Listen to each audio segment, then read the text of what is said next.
बड़ी authentic information दे रहा हूँ कि इलेक्शन नहीं होने। तो आइन में ये चीज़ वाज़ेह है, लेकिन सुप्रीम कोर्ट ने अब इसकी तशरीह करनी है कि अगर गवर्नर तहलील का नोटिफिकेशन नहीं करता तो क्या वो तहलील आइनी होगी या नहीं होगी। मेरा मजाक उड़ाकर उन्होंने मुझे कहा कि हमने तो 2024 का प्लान दे दिया, आप कौन से इलेक्शन की बात कर रहे हैं। बिस्मिल्लाहिर्रहमानिर्रहीम, या कनाबुदू वैया कनस्तईन। मैं हूँ अब्बास शबीर, मेरे साथ रिजवान गिलज़ई मौजूद हैं। आप मेरा यूट्यूब और फेसबुक चैनल देख रहे हैं। इलेक्शन होने हैं नहीं होने, आज सुप्रीम कोर्ट में मौजूद थे। एक अहम समाअत थी पाकिस्तान की तारीख की सबसे अहम। इससे पहले तारीख के अंदर ऐसी समाअत सुप्रीम कोर्ट में नहीं आई जहाँ पर इलेक्शन की तारीख के लिए खुद नोटिस हुआ हो। उस खुद नोटिस में क्या क्या हुआ, किन किन नुकात के ऊपर चीफ जस्टिस ऑफ पाकिस्तान ने बात की, किन किन जज हजरात ने तहफ़्फ़ुज़ात का इज़हार किया, रिजवान गिलज़ई साहब बताएंगे। उसके क्या पॉलिटिकल इम्पैक्ट हैं, अब इलेक्शन हो रहे हैं नहीं हो रहे हैं, कुछ इन्फॉर्मेशन है। कल एक अहम मीटिंग शहबाज शरीफ साहब की भी हुई है, उसके बाद कुछ लोगों से वो मिले हैं। मेरी एक दो लोगों से इस हवाले से बात हुई है कि वो कैंप क्या सोच रहे हैं इलेक्शन के हवाले से। इस वीलॉग में हम आपके साथ वो भी शेयर करेंगे। रिजवान गिलज़ई साहब से पूछूंगा कि चीफ जस्टिस ऑफ पाकिस्तान का और जो मोअज़्ज़ज़ जज साहिबान का 9 रुकनी बेंच है, उसका क्या मूड देख रहे हैं आप, क्या पल्स क्या है? बहुत शुक्रिया आभास भाई। देखें, एक चीज़ तो थोड़ी सी मुतनाज़ा हुई आज कि 2 जजों ने सुप्रीम कोर्ट के बेंच की तश्कील के ऊपर एतराज़ उठा दिया है और जो बात कर रहे थे, पाकिस्तान बार कौंसिल का भी मुतालबा था और अपोजिशन जमात हुकूमत में शामिल जमातों का मुतालबा था कि बेंच की तश्कील जो है वो ठीक नहीं हुई है। तो चूँकि ये मामला बड़ा सिंपल सा है, 3 सवालात के ऊपर सुप्रीम कोर्ट ने ये खुद नोटिस लिया था। उसमें एक चौथा सवाल आज उन्होंने मज़ीद ऐड कर दिया है। जस्टिस अतर मिनल्ला और जस्टिस मंसूर अली शाह ने ये सवाल उठाया कि क्या जो असम्बलियों की तहलील थी वो आइनी थी या नहीं थी। तो चीफ जस्टिस ने ये कहा कि ये सवाल अहम है। उन 3 सवालात जिसके ऊपर खुद नोटिस लिया गया था उसमें ये चौथा सवाल भी अब शामिल किया जाएगा। सारी सियासी जमातों को नोटिस कर दिए गए हैं, गवर्नर्स को नोटिस कर दिए गए हैं और चीफ इलेक्शन कमिश्नर को नोटिस किया गया है और अब ये समाज जो है वो पीर को बाकायदा तौर पर इसका आगाज़ होगा। वैसे होना ही चाहिए कि फुल कोर्ट इस पर बन जाए। बड़ा सिंपल सा मामला है इसमें कि और इस पर चीफ जस्टिस ने आज जो रिमार्क्स दिए हैं वो बहुत वाज़ेह हैं। उन्होंने ये कहा है कि आइन में ये वाज़ेह लिखा हुआ है कि असम्बलियों की तहलील के 90 रोज़ के अंदर इलेक्शन करवाने हैं और कोई भी गैर आइनी चीज़ सुप्रीम कोर्ट बर्दाश्त नहीं करेगी। लेकिन जो सवालात हैं उसके ऊपर उन्होंने उन सवालात को सुनने का फैसला किया है, सारी जमातों को नोटिस किया है, उनके वकील पेश होंगे, सारी चीज़ों को, सारे फैक्टर्स को देखा जाएगा। बहुत सारे ऐसे फैक्टर्स हैं जिनको इलेक्शन कमीशन ने इससे पहले की समात में बताया कि इस वक्त जो हालात हैं, शायद पैसे नहीं हैं इलेक्शन करवाने के लिए। सारी चीज़ें रखी जाएंगी सुप्रीम कोर्ट के सामने कि क्या वजूहात थी जिनकी बुनियाद के ऊपर ये इलेक्शन जो है वो अभी तक नहीं हुए या उनकी तारीख का ऐलान नहीं किया गया। और सदर ने जो ऐलान किया है वो क्या आइनी है। बुनियादी तौर पर जो इसमें जो सवाल उठाया गया है जस्टिस अतर मिनल्ला की तरफ से और जस्टिस मंसूर अली शाह की तरफ से और जो गवर्नर पंजाब हैं उन्होंने भी इसीलिए भी तारीख नहीं दी। उन्होंने ये कहा कि मैंने तो असम्बली तोड़ी नहीं है और अब वो सवाल उनका ये है कि क्या असम्बली आइनी तौर पर टूटी है या नहीं टूटी। तो उसमें जो प्रोसेस है आइन के अंदर वो भी बड़ा वाज़ेह लिखा हुआ है कि जो चीफ मिनिस्टर हैं वो असम्बली तोड़ने का इख्तियार रखते हैं और उसके बाद गवर्नर जो है वो उसको नोटिफाई करेंगे और ये वाज़ेह लिखा हुआ है कि अगर गवर्नर नोटिफाई नहीं करते तो वो खुद ही तहलील हो जाएगी असम्बली। तो आइन में ये चीज़ वाज़ेह है, लेकिन सुप्रीम कोर्ट ने अब इसकी तशरीह करनी है कि अगर गवर्नर तहलील का नोटिफिकेशन नहीं करता तो क्या वो तहलील आइनी होगी या नहीं होगी। इसके बाद फिर वो आगे चलेंगे। आइन के मुहाफिज हैं सुप्रीम कोर्ट हमारी, उन्होंने आज बड़ा क्लियर और बड़ा कैटेगोरिकली कहा है कि हम आइन की हिफाजत करेंगे।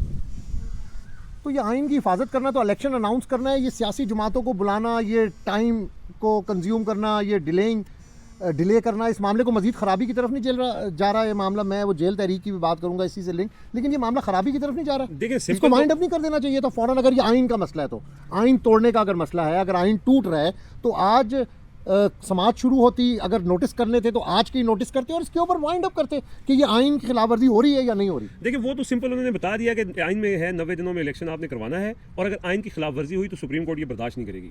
ये यहाँ तक तो ये बात उन्होंने अपना फैसला एक तरह से सुना दिया है। लेकिन अब सवाल ये है कि वो अब ये सुनना चाह रहे हैं। ज़ाहिर है उन्होंने खुद नोटिस लिया है और खुद नोटिस लेने के बाद जो इस फैसले के बेनिफिशरीज़ हैं उन्होंने तो इसको वेलकम किया है, लेकिन जो इसमें रुकावट डालने वाले हैं उन्होंने इसके ऊपर कुछ एतराज़ात किए हैं। तो उन एतराज़ात को सुनने के लिए सुप्रीम कोर्ट चाहती है कि वक्त दिया जाए।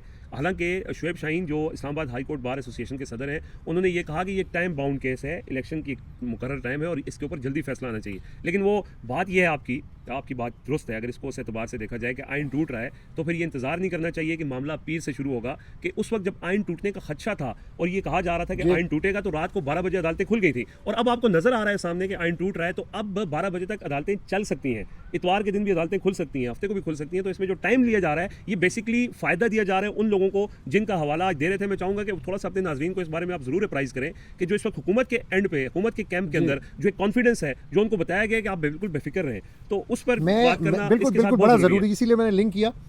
कि मैं इन्फॉर्मेशन दे रहा हूँ आपको, इस वीडियो के ज़रिए बड़ी अथेंटिक इन्फॉर्मेशन दे रहा हूँ कि इलेक्शन नहीं होने।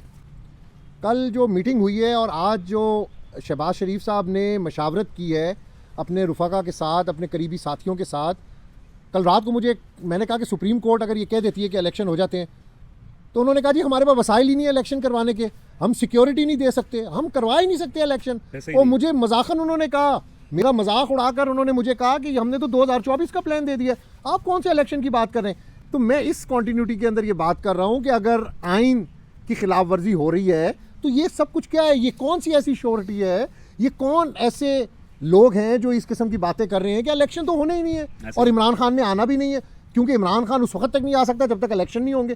तो इलेक्शन में जब सिक्योरिटी नहीं होगी, पैसा नहीं होगा, इलेक्शन कमीशन पे आपके तहफ़्फ़ुज़ात हैं, इलेक्शन कमीशन के तहफ़्फ़ुज़ात किस तरीके से दूर होंगे, इलेक्शन मटीरियल निगरान हुकूमतें किस तरह की हैं, तो इलेक्शन तो वाकई मैं रात को उनकी वो बात को सोच रहा था, अगर मैं सारे सर्कमस्टांसेस देखूं तो उधर तो मुझे कोई इलेक्शन वाली सीन नज़र नहीं आ रही। लेकिन अगर सुप्रीम कोर्ट के जजेस हजरात ने आइन की हिफाजत करनी है, आइन को तहफ़्फ़ुज़ देना है, तो इनको डंडे के ज़ोर के ऊपर इलेक्शन करवाने होंगे। क्योंकि ये सिंपल अगर सुप्रीम कोर्ट ऑर्डर दे देती है कि जी इस तारीख को इलेक्शन करवा दे, फिर भी डिलेइंग टैक्टिक्स जो है वो यूज़ की जाएंगी, अमन व अमान, पैसा, वसाइल, इन चीज़ों को सामने रखा जाएगा और कहा जाएगा कि हमारे पास कुछ भी नहीं है, हम इलेक्शन नहीं करवा सकते। जेल भरो तहरीक के ऊपर हम जाते हैं, 2-3 दिन से इमरान खान ने पूरा सबको एक्सपोज किया हुआ है, अवाम ही अवाम। कितनी बड़ी गलती इन्होंने की है, रोज़ कहते थे कि अदालतों में आए, अदालतों में आए। उस दिन वो अदालतों में आए तो पूरा लाहौर निकल कर अदालत पहुंच गए। कल जेल भरो तहरीक थी, आप देखें कि कितने खुशी से सारे जेलों के अंदर जा रहे हैं। और आज जो पेशावर के अंदर हुआ है, कमाल हो गया है, पेशावर वालों ने तो इम्प्रेसिव कर दिया है। और कल जो रावलपिंडी में होने वाला है इम्प्रेसिव है, जो आगे गुजरांवाला में होगा वो भी इम्प्रेसिव, क्योंकि लोग बहुत मुतारिक हैं। तो रिजवान साहब इन द एंड ये बताएं कि इस जेल भरो तहरीक का कंक्लूजन क्या होगा, इससे क्या फ़वायद हासिल हो रहे हैं।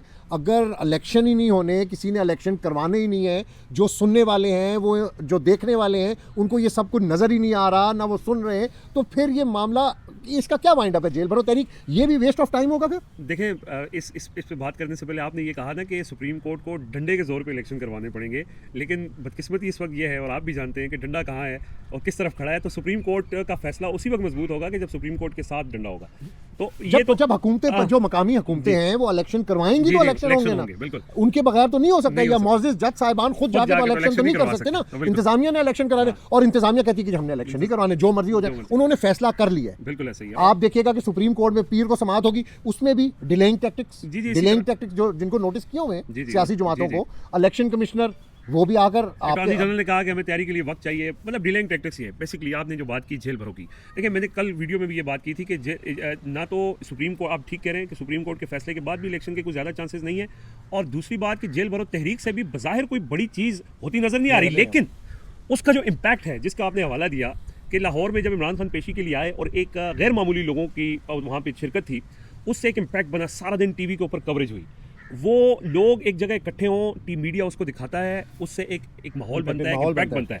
आप ये देखें कि कल जेल भरो तहरीक इन्होंने कहा कि नाकाम हो गई, लेकिन हुकूमत की नींदें हराम इस तरह थी कि 10:15 बजे राना सनाउल्लाह साहब प्रेस कॉन्फ्रेंस करके और बता रहे थे कि जी तहरीक नाकाम होगी। अगर नाकाम होगी तो आप सुकून से सो जाएं, तो इसका इम्पैक्ट लाजमी होता है। आज जो पेशावर के सीन्स हैं वो इतनी इस फुटेज में आप लोगों को दिखाएं, ये इस तरह पहले कभी हुआ नहीं है। तो ये एक इमरान खान भी अपने तौर पे पूरी कोशिशें वो कर रहे हैं कि लोगों को मोबिलाइज रखा जाए, मुतारिक रखा जाए। और कल उन्होंने अपने खिताब के अंदर सबसे अहम बात की है कि अगर इलेक्शन अपने टाइम पे नहीं हुए तो हम सड़कों पर निकल के तहरीक चलाएंगे। तो ये जेल भरो तहरीक उस पर बहुत बड़ा बूस्टर साबित होगी। और उसमें जो आपने बात की है कि लोग बड़े मुतारिक है, पिंडी के अंदर जो जिस तरह लोग गिरफ्तारियां देने के लिए तैयार हैं, तो ये ज़्यादा देर इसको सस्टेन नहीं किया जा सकता। आप कितना, मतलब क्या होगा, ये इमरान खान तो नहीं रुक रहा, इमरान खान के साथ जो लोग हैं वो भी नहीं रुक रहे, वो अपने टारगेट्स को अचीव अभी तक नहीं कर सके। इमरान खान ने, लेकिन इलेक्शन तो नहीं करवा सके ना, पहले दिन से उन्होंने कहा जी इलेक्शन करवाएं, नहीं कर सके, लेकिन इस दौरान फायदा क्या हुआ इमरान खान को? पॉपुलैरिटी इमरान खान की बढ़ गई है, उनकी बढ़ती जा रही है, और इसको कहां रोकेंगे ये जाके? हम इसको वाइंड अप भी करेंगे। पॉपुलैरिटी इमरान खान की बढ़ती जा रही है और हर दिन गुजरते इमरान खान और मकबूल होते जा रहे हैं। इमरान खान आइंदा अगर अदालतों में पेश होंगे तो लाहौर वाली झलक आपको, और मुख्तलिफ स्टेशन पर भी जहाँ पर उन्होंने अदालतों में जाना है वो आपको नज़र आएगी। इमरान खान को अब रोकना बहुत मुश्किल है। आप देखें कि इमरान खान इस वक्त 13 जमातों से मुकाबला कर रहे हैं और उनको पता है कि उनके हक में अभी कुछ भी नहीं है, लेकिन वो डट कर खड़े हुए हैं। अवाम को उन्होंने इतना मोबिलाइज़ कर दिया है कि घर घर उनका नैरेटिव जो है वो पहुँच चुका है। कल शहबाज शरीफ साहब ने 2 बार खिताब के चक्कर में कौम को डाल के ना, एक कैबिनेट मीटिंग से पहले, एक उसके बाद प्रेस कॉन्फ्रेंस, और इमरान खान जब आए उन्होंने 15-20 मिनट का खिताब किया और उनका जो नैरेटिव था ना उसको रद्दी की टोकरी में डाल दिया। और एक और चीज़ एंड के अंदर इस वीलॉग में मैं आपको बताता जाऊँगा, ख़बर है कि सदर पाकिस्तान आरिफ अलवी का जो ख़त था वो भी शहबाज शरीफ साहब ने रद्दी की टोकरी में डाल दिया है। जो उन्होंने कहा कि इलेक्शन कमीशन के काम में आप मुदाखलत ना करें, इलेक्शंस की डेट आप नहीं दे सकते, ये गैर आइनी काम कर रहे हैं।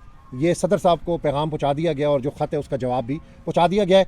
तो इससे बड़ा क्लियर है कि इदारे और सरबराहान, सियासतदान एक दूसरे की नहीं मान रहे। इसमें सिर्फ़ और सिर्फ इस मुल्क को ठीक करने का, इंतखाबात की राह पर लाने का एक ही रास्ता और एक ही ज़रिया है, वो है सुप्रीम कोर्ट। हमें इंतज़ार करना होगा कि सुप्रीम कोर्ट इस बारे में क्या फ़ैसला करेगी। अब तक के लिए इजाज़त दीजिएगा। अल्लाह हाफ़िज़।